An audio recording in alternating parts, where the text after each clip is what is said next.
Hello అమ్మ, నేను శ్రీనివాస్ యాదవ్. అన్నా చెప్పండి అన్నా. ఒక్కసారి కేటీఆర్ గారు మాట్లాడతారు. కేటీఆర్ గారు మాట్లాడతారు మీతో. నమస్తే అమ్మా, బాగున్నావా? బాగున్నా అన్న, మీరు బాగున్నారా? ఏం పేరు తల్లి నీ పేరు? నా పేరు శ్రావణి. శ్రావణి, ఎక్కడుంటావు? నేను ఎస్ఆర్ నగర్ లో ఉంటా అన్న. ఎస్ఆర్ నగర్. ఇంట్లో ఎవరెవరు ఉంటారు? నేను, నా హస్బెండ్, మా అత్తయ్య, చిన్న బాబు. చిన్న బాబు. ఎంత బాబు వయసు ఎంత? అన్న, ఇది నిజమేనా? మీరు కేటీఆర్ ఏనా?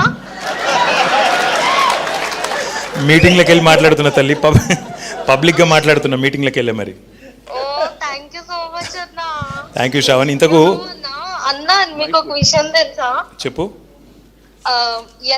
ఎప్పుడైనా సరే మీకు నేను పెద్ద ఫ్యాన్. అసలుకి మీ మాట. థ్యాంక్ యూ బేటా, థ్యాంక్ యూ శ్రావణి. నీకు ఏమైంది? ఎందుకు చేసినావు సీనా నాకు ఫోను శ్రావణి? ఎందుకంటే నాకు వాటర్ ప్రాబ్లం ఉందన్న ఈ ఏరియాలో చాలా. ఎప్పటి నుంచి? మేము రీసెంట్ గానే వనస్థలిపురం నుంచి ఎస్ఆర్ నగర్ షిఫ్ట్ అయ్యాం. అచ్చా. మా ఆఫీస్ ఇక్కడే అమీర్పేటలో. సో చాలా రోజుల నుంచి ఇక్కడ వాటర్ ప్రాబ్లం ఉంది. వాటర్ ప్రాబ్లం ఉంటే ఫోన్ చేసినావు శ్రీనివాస్ యాదవ్ గారికి? ఎవరికి ఫోన్ చేసినా నాకు అసలు పని అవ్వడం లేదు. సీనా నెంబర్ ఎవరు ఇచ్చారు బేటా నీకు? నాకు గూగుల్లో దొరికిందన్న. గూగుల్ దొరకవట్లేదు? దొరికింది. ఎత్తిండా ఫోన్? ఎత్తిండా? ఒక్కటే రింగ్. అంతేనా? ఒక్కటే రింగ్. నేను అనుకోలే అసలు అవుతుందని. ఏం చేసిండు మరి? చెప్పినావు సీనా నాకు చెప్పినావు, ఏం చేసిండు?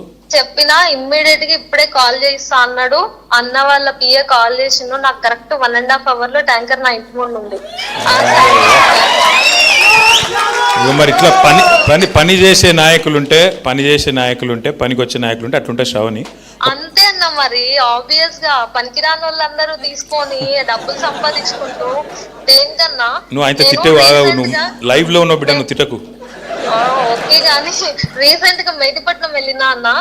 ఎన్నో రోజుల నుంచి నేను ఆ ఫుడ్ వేర్ ఎట్లా తయారైతుంది, ఆ ఫుడ్ వర్క్ ఎట్లా చేస్తారు అనుకున్నా. ఫ్రిడ్జ్ కింద నుంచి పెట్టారు అన్న. ఎట్లా నడుచుకుంటూ పోతారు దాని జనాలు? ఏమో వాళ్ళకే ఎరక. మరి అంత గొప్పగా డిజైన్ చేసిన వాళ్ళే కదా, మనకేం తెలుసు. థ్యాంక్ యూ శ్రావణి, నీకు ఆల్ ది బెస్ట్. అన్నతో టచ్ లో ఉండు. నీకు అన్న మాట్లాడినందుకు థ్యాంక్ యూ బేటా. Thank you. నమస్తే బేటా. విన్నారు కదా, ఆ అమ్మాయి ఎవరు నాకు తెలియదు, అన్నకు కూడా నిన్ననే తెలుసు. ఇట్లాంటి నాయకులు ఉంటే ఇట్లాంటి పనులు అయితే. జై తెలంగాణ.